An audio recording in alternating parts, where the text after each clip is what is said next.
આપણે સુરતી ખમણની ભેળ. તો આપણે બનાવવાની શરૂઆત કરશું તો પહેલા આપણે ચટણી બનાવી લઈશું.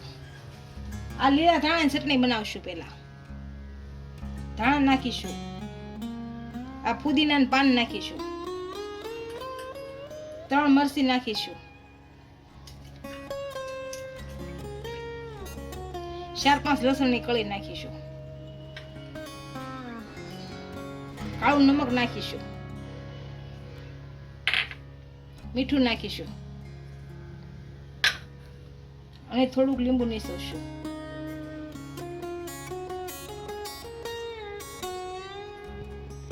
બે થી 3 બરફના ટુકડા નાખીશું અને આપણે ચટણી બનાવી લઈશું. આપણી ચટણીને આપણે મિક્સરમાં કાઢી લીધી છે. આપણે ચટણી તૈયાર થઈ ગઈ છે. હવે ભેળ બનાવી લઈશું. તો આપણે ભેળ બનાવી પહેલા કાચી કેરી, 1 કાંદો અને 1 ટમેટું, આ ત્રણેય વસ્તુને આપણે ઝીણું સુધારી લઈશું. આ ત્રણેય વસ્તુને આપણે સુધારી લીધી છે. કેરીને છાલ ઉતારીને ઝીણી ઝીણી કટકી કરી લીધી છે, ટમેટું સુધારી લીધું છે અને કાંદો સુધારી લીધો છે. આપણે એક તપેલીમાં મમરા લીધા છે. આની અંદર આપણે ખમણનો ભૂકો કરી નાખીશું. આ રીતનો ઝીણો ઝીણો ભૂકો કરી નાખવાનો.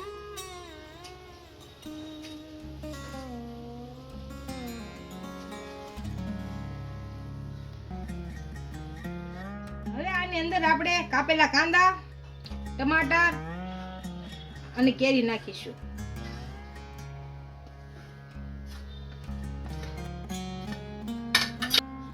લીલા ધાણા નાખીશું.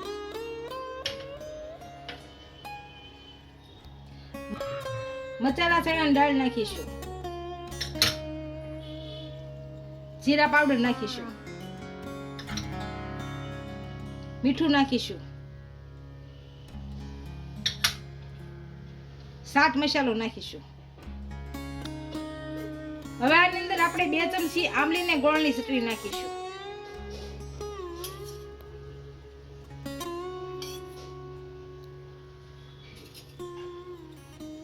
હવે તીખી ચટણી નાખીશું.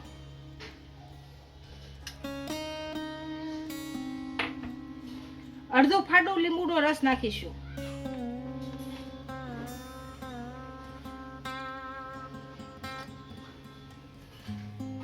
હવે આને ભેળવી લઈશું.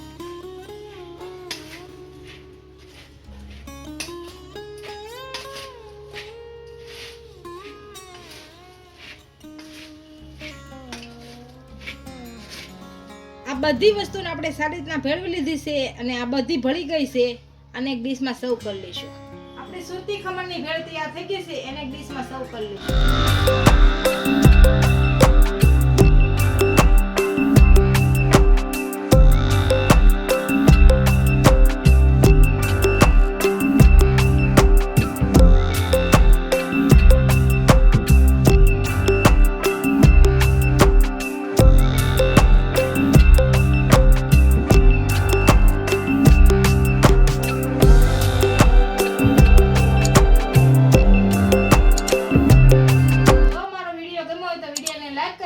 ઇન્સ્ટાગ્રામ અને ફેસબુક પર ફોલો કરી લેજો. મળીએ નવા વિડીયો સાથે.